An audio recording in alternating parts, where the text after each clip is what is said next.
sound of coughing filled the air at a mobile medical clinic at Selengo village in Malawi on June 6th.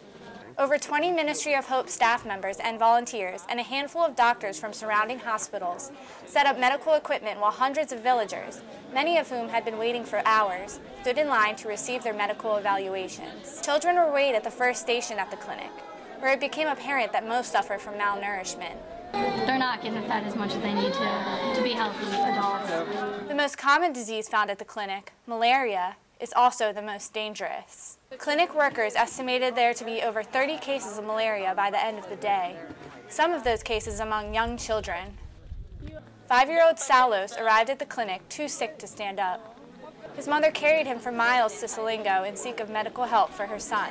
The child is complaining of stomachache and headache. Stomachache, headache, vomiting, and fever are all common symptoms of malaria. Salos waited in line with many other children and received a blood test to determine if he has the disease. As a weak Salos laid on the ground with his mother looking over him, the 20-minute wait for his results dragged on.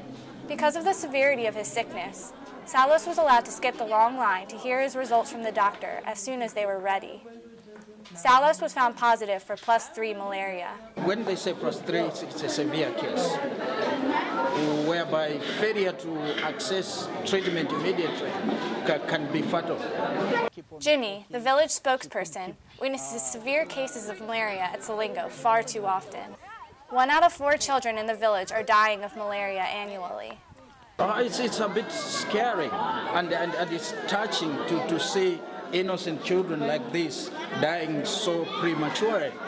Without mobile medical clinics, most rural Malawians would be unable to obtain medications because of the high cost and lack of accessibility from remote villages. The clinics rely on donation money to operate, and it costs $1,000 for a single clinic. Jimmy says the way Malawians can save their population from malaria is an increase in civic education and awareness of the deadly disease. People have to know the signs of malaria so that whenever a child falls sick, should be immediately taken for medical treatment. The Selengo Mobile Medical Clinic may have saved Salos' life, providing him with the treatment for his severe malaria. But sadly, the severity of +3 malaria could mean his life will end far too soon.